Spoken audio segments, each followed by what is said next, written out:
Hello and welcome to 2023. We've made it. I've arrived with a terrible cough. Been ill for about 3 weeks now. It's not getting any better. We've just got to cough our way through it, guys. We've just got to do our best.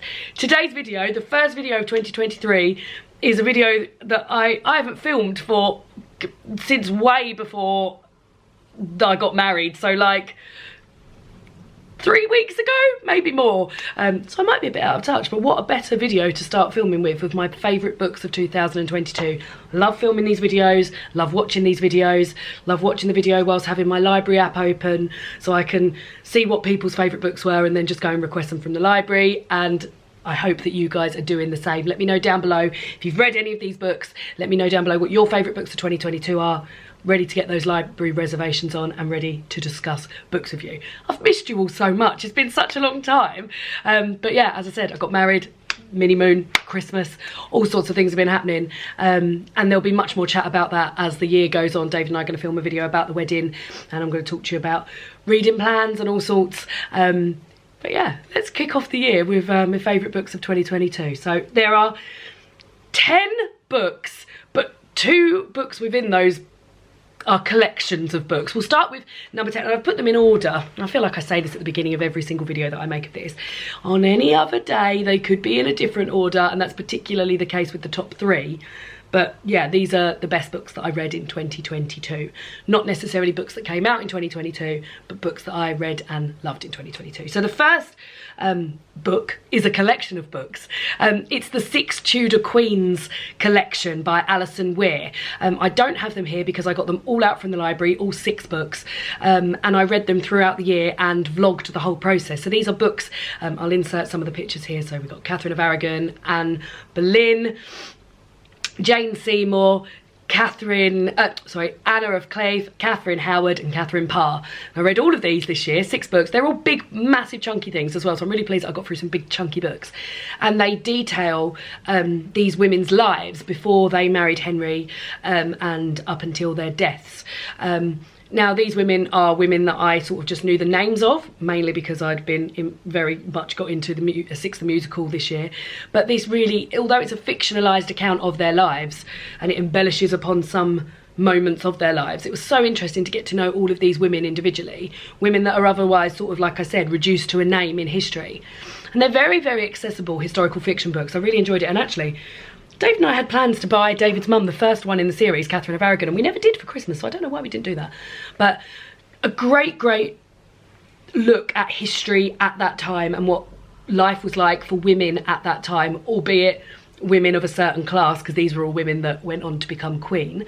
But very, very, very enjoyable experience. As I said, I vlogged the whole thing. I will link the playlist down below. Got to get my terminology back. But I had a lovely time dressing as the queens from 6 and wearing different colours and watching TV programmes associated with it, like in particular The Spanish Princess, which is all about Catherine of Aragon. Really enjoyed that. And then doing like puzzles and listening to the audiobook of some of these books and stuff like that. So really, really had a great time with those. And although all of these books weren't 5 or even 4-star books, the experience of reading them, I had such a great time that I couldn't not include them in my best books of 2022. So there they are. Next one, number 9, is a book that I have read before but has never appeared in my favourites, and I actually can't quite believe it because it's a bloody fantastic, hilarious book. It's Bridget Jones' The Edge of Reason by Helen Fielding. You'll know that Bridget Jones's diary has appeared in one of these videos before and is one of my favourite books of all time. I read this year during the month of June, whereby I was reading, I did a project called June Austen, where I read lots of books associated with Jane Austen. You'll know that Pride and Prejudice, I was going to say Pride and Prejudice is a retelling of Bridget Jones's diary. Bridget Jones's diary is a retelling of Pride and Prejudice.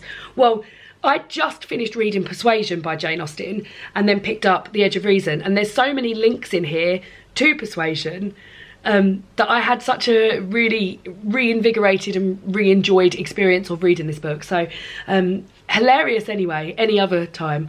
But having just read Persuasion and then picking this straight up, I had a great time with this. Bridget Jones's Diary is a book written in diary form about a woman in her, I think, late 20s, early 30s, set in the 90s. And it's her sort of like life and dating. There's a lot in here, trigger warnings for like food chat and calorie chat and being fat and all of that sort of stuff. But and that ordinarily isn't something that I love or even can stand. But excuse me. I think having talked to you guys before about Bridget Jones's Diary, I feel like I've really grown since first reading these books, and I feel like Bridget would have done the same thing, because I used to think these things like Bridget does. I used to sort of change myself for men and not eat this and go on this mad diet and all of these things, and I've come on such a long way that I sort of feel like Bridget would have done that too. But yeah, and I maintain that Bridget Jones's mother is still the funniest character I've ever read in any book ever. She's just hilarious. So there we go, number 9. Number 8 is quite niche, but this is a sort of call out to, like, if you've got something that you really love, then find out if there's a book about it, because you'll have a lovely time with it. So it's the Call the Midwife book by Stephen McGann, who is this chap here who plays Dr. Turner in the series Call the Midwife. Call the Midwife is a historical drama series, excuse me, which follows midwives working at a nunnery, or working alongside nuns at a place called Nonata's House in Poplar, which is an area of East London. It starts in 1955, I think it starts. We're up to 1968 now. We just had the Christmas special. It was fabulous. And this chronicles, so it's a really amazing, as well as it being like full of really great female actors, because it's about midwives and things like that, and like the majority of the set, it's run by the writers are actors, the producers are actors, the writers are women, the producers are women, and so like it's like absolutely laden with amazing women, including my favourite amazing woman, Helen George, who plays Trixie.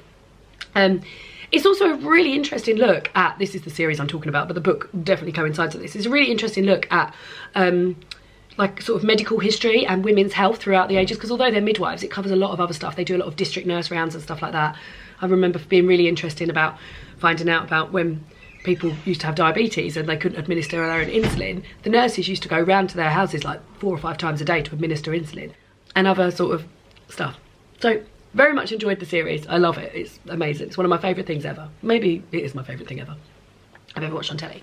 But this year this book came out, and it's written by, as I said, Stephen McGann, who plays Dr. Turner in the series.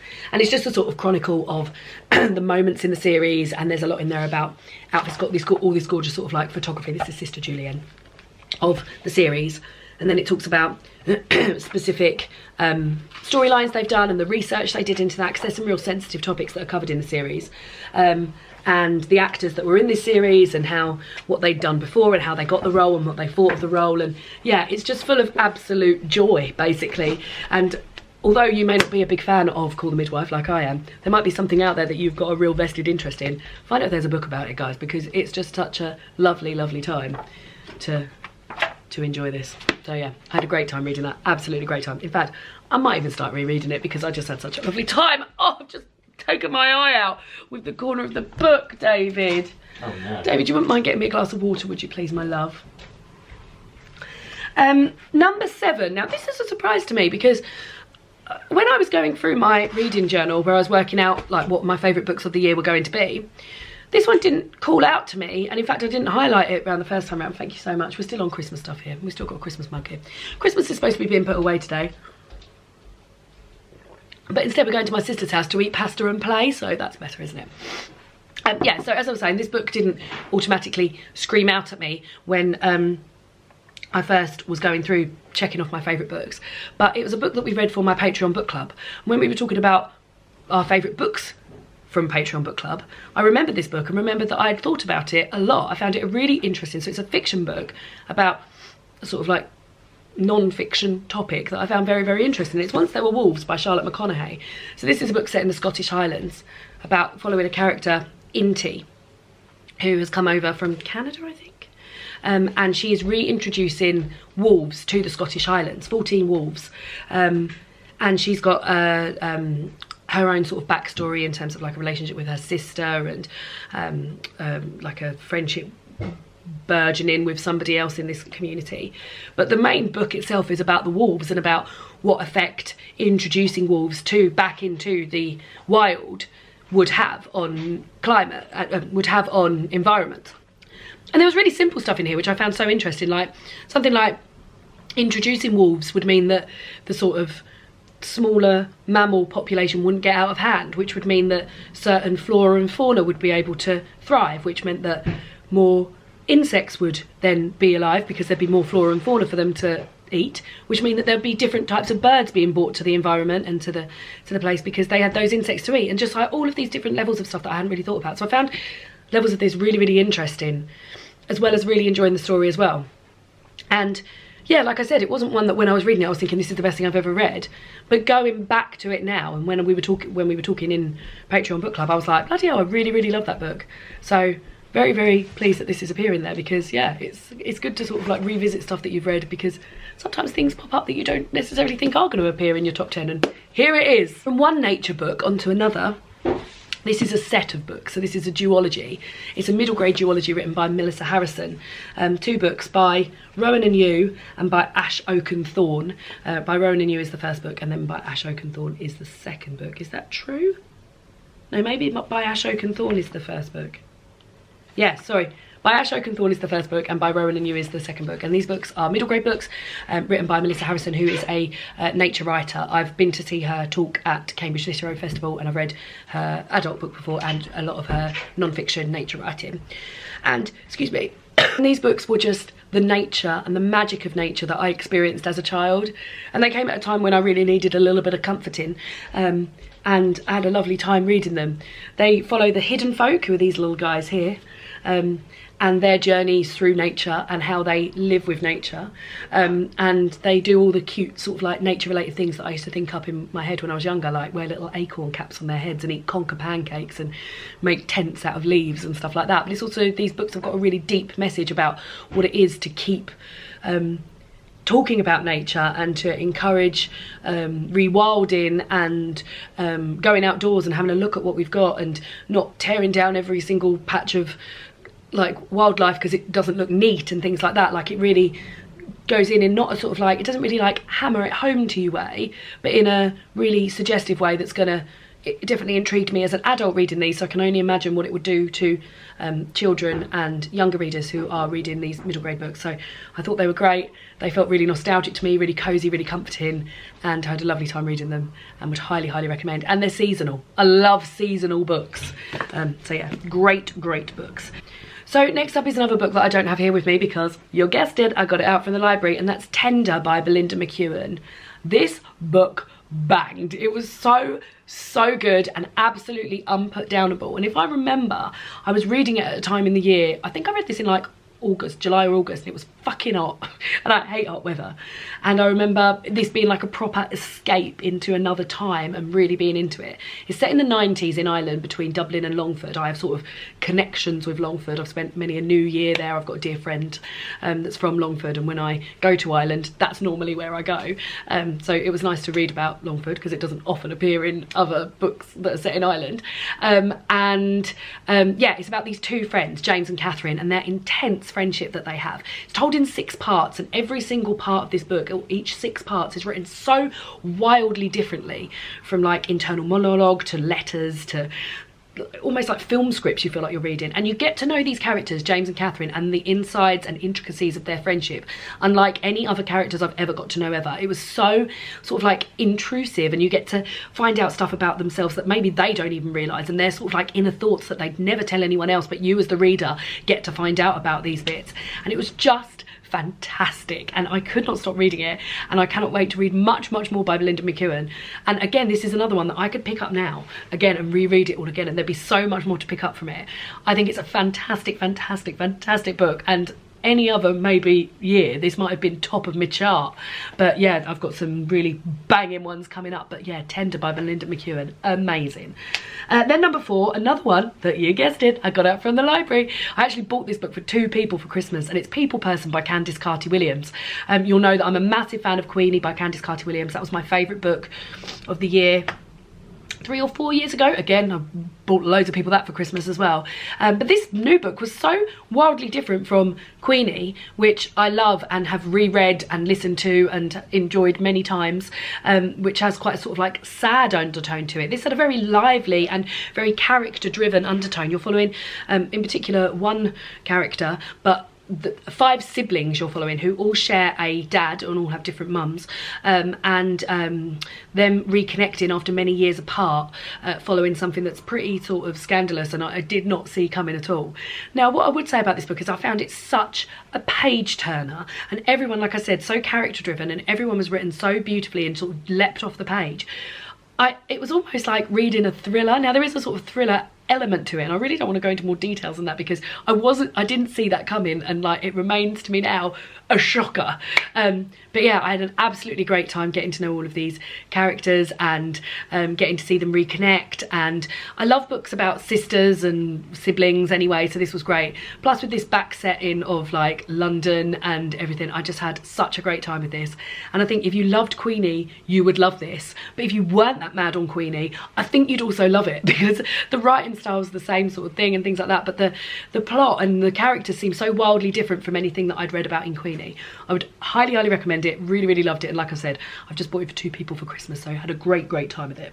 Now the top 3, so as I said, any of these books, they could have been in any different order, but these top 3, I just, yeah, and in particular this one that I'm about to say, but then when I look at the other 2, any of these could be my top one, but on this day today we're going to go in this order. So number 3 was Her Majesty's Royal Coven by Juno Dawson, which I read and listened to earlier on this year and had such a great time with. If you are looking like I have been into getting into a witches and wizarding world that isn't written by someone who is a TERF, then why not read this, because it is bloody fantastic. We're following 4 witches and their sort of roles within this witching community. They live in Hebden Bridge, which is a big sort of LGBTQ plus place within the UK, and their lives and their everyday lives, and there's a prophecy that comes along. And again, I don't want to give too many details of the plot because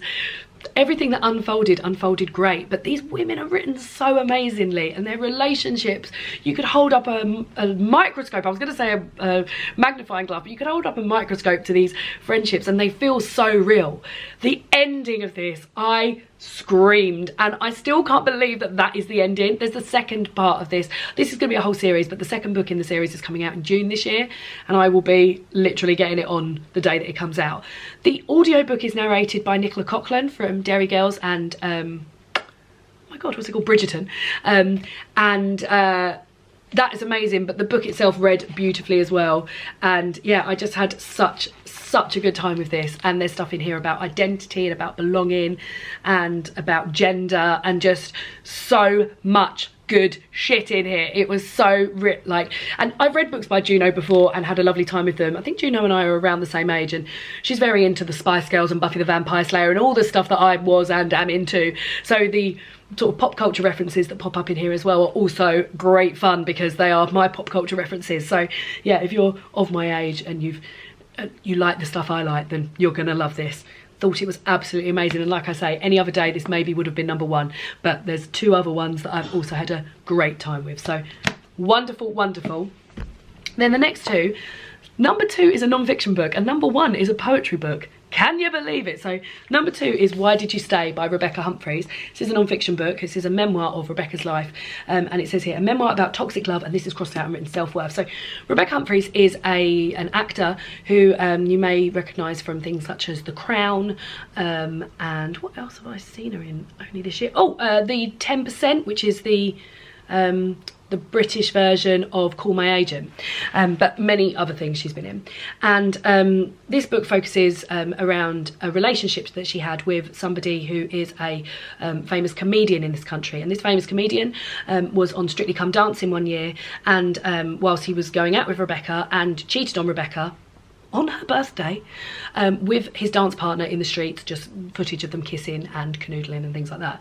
Now, Rebecca upped and left, but up until that point in her relationship there'd been many times when she could have left, and that's what this sort of title of Why Did You Stay relates to. And it talks about what it's like being in one of these toxic relationships, and I've since seen her interviewed about this, and she's so eloquent about this, and there's so many aspects of this book that relate to previous relationships of mine where I've stayed or put up with something, or literally watched my boyfriend kiss somebody in front of me and then thought, oh, that girl's manipulated him into kissing her, when I've just literally watched my boyfriend go and kiss somebody. So there was so much in here that spoke to me, and I loved the reading of, I loved the writing of it, and I loved the fact that there was like a passage, there'd be a chapter about an experience she'd had with her ex-boyfriend and something awful that he'd done, and then something with now and her having hope and having this whole new life and all of these friends that she's now surrounded herself with, and living the life that she has always deserved and has never had because she's been held back by this prick, basically. So really loved it. I'm very into Strictly Come Dancing. You'll all know that, maybe as much as Call the Midwife. And I watched the series that this happened with vigour. It was one of my favourite series of all time. Probably not because of this, because I really enjoyed watching Stacey Dooley and Kevin Clifton fall in love, and I really enjoyed watching Diane Buswell and Joe Sugg fall in love. But there must have been something in the water, that series, because a lot of couples got together, and that's the series that Rebecca's boyfriend cheated on her with this dancer. So there's a lot of looking here about chemistry and stuff like that, and I just loved it. And like I said, it spoke to me so much. And when I've been having a conversation with this book about my friends, a few of my friends have been like, well, how's there a whole book about that? Like, how's there a whole book about the fact that her boyfriend cheated on her and left her? And I was like, no, but there's so much more to it than that. There's so many more sort of backstories and things that she's let go. And I recognised a lot of those things in previous relationships that I'd had. But amazing book about self-worth and toxic love. And yeah, really great. And it opens with her Twitter statement about the experience, and yeah, I just think she's amazing. She is amazing. And then the last book is a book that I read right at the beginning of the year and has really stayed with me. And like I said, it's a poetry book, and it's Slug by Holly McNish. Now, the story of this book comes that my cousin Laura said to me, do you want to go to Faversham Literary Festival? Keith Brymer-Jones, you remember him from the Great Pottery Throwdown, he's going to be there, and Holly McNish, shall I get tickets for us? And I was like, yeah, sure. So I ordered the Holly McNish book, thinking I'll have a flick through these poems before I go to this event. When this arrived, I was like, this is a poetry book. This is too big to be a poetry book. All other poetry books I've owned have been sort of little slips of things, or big sort of illustrated books with bigger hardback things. So when this sort of paperback, thick big paperback with these lovely French flaps in this gorgeous, this is the Waterstones additional stuff one that is here. So you may have a copy, you may have seen copies that are like yellow and purple. When this arrived, I was like, oh God. But I started reading it and I could not stop reading it. So she opens with what I need, as somebody who's been a bit frightened of poetry in the past, 7 ways to read this book. And she says you can just read the poems, you can read the bits in between, you can read it as you want, you can flick to and from poems, you can do whatever you want. And I thought, well, I'm going to read it from the start to finish. And there's sort of like a poem. So it opens with a poem about youth, and then there's another poem. And then there's a big passage about those 2 poems that you've just read, and maybe a little bit about a poem that's coming up. And it's set into sections which I found so useful and really spoke to me. There's a whole big section in there about Holly's nans. I had a very close relationship with my nan, and it was lovely to read that and sort of like remember my nan again and have a lovely time with that. There's a whole section in here about periods. You all know I suffered terribly with my periods, and that section is called Blood, and I've revisited that many times when I've been on my period. There's a whole section in here about fingering yourself. There's loads and loads of different tones and themes, and some poems are really long, some poems are literally a line, but the heart that goes behind this, and the explanation she gives, you really feel like you're there with her when she's holding that pen and writing that poem. And yeah, it gave me so much warmth and joy, and I felt really involved in something. I felt really involved in poetry that I'd never been before, and I loved it. And I will read anything that Holly McNish brings out, and I will go and see her again, because after I'd read this book and like literally sat and just read it, I also bought this for people's birthdays and Christmases because I think it's great. I went to see her, and it was amazing. It was amazing watching. I've never been to a poetry reading before, and it was amazing just sat there listening to her read some poems. Her daughter was there, and yeah, it was just, everything about it was just 10 out of 10 amazing. And I just had a special feeling about this book, because when I read it I thought, this is going to be my favourite book of the year, and like, what's going to top this? And look, here we are on the second to last day of the year, and this is my favourite book of the year. So there we go. Those are my top 10 favourite books of 2022. she's made it through with a very tickly coffee throat. As I said, would love to hear down below if you've read any of these books, if any of these books are in your favourites. Tell me what your favourite books of the year are. I hope you're all well. As I said, I've missed you all desperately. Really looking forward to 2023. And I'll see you all again on Tuesday for mid-January TBR. And then we'll start some other bookish content. So see you all soon. Bye!